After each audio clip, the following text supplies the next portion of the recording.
The uh, Russian war against Ukraine is fast approaching its 1,000th day mark, and the fighting remains fierce with Russia's push into the Kupiansk area, its capture of Vosnesenka, conflict zones like Kostiantynivka facing ongoing upheaval.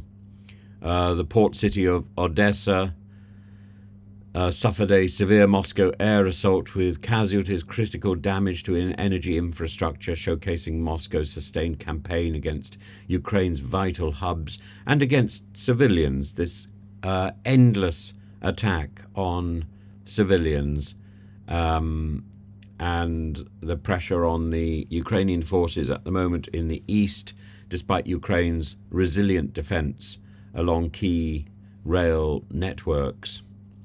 Ukraine's military achievements include intercepting a significant portion of Russian drones, demonstrating Kyiv's adaptive capabilities and unrelenting assaults.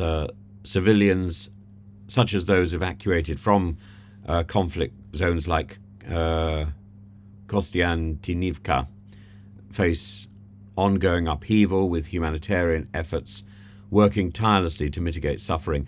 Russia's domestic front shows signs also of internal strain. The sentencing of Anastasia Berezhinskaya for anti-war online activity highlights the Kremlin's intention to have a tight grip on dissent, but the dissent continues, with one prisoner saying that anybody who puts him in a prisoner release scheme, he will sue.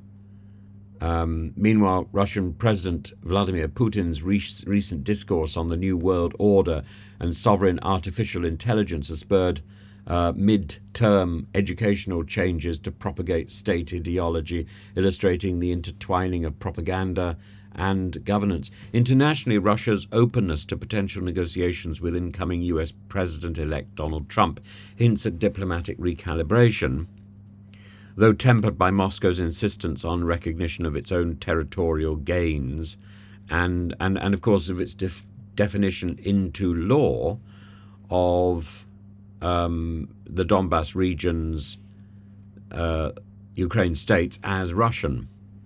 Trump's choice of Tulsi Gabbard as Director of National Intelligence, given her contentious record on Russia, has sparked alarm among US security circles.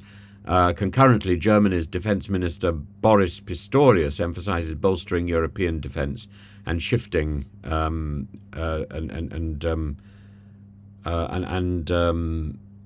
accounting for making way for the change in US priorities.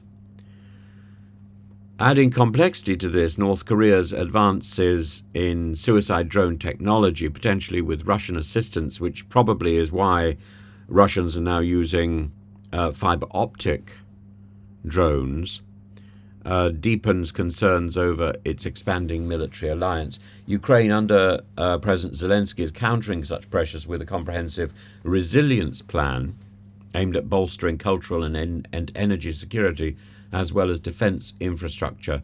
But the 1,000th day milestone encapsulates a deeply entrenched conflict marked by determination, by global shifts, by the unyielding toll on Ukrainian society, and the fracturing of global stability.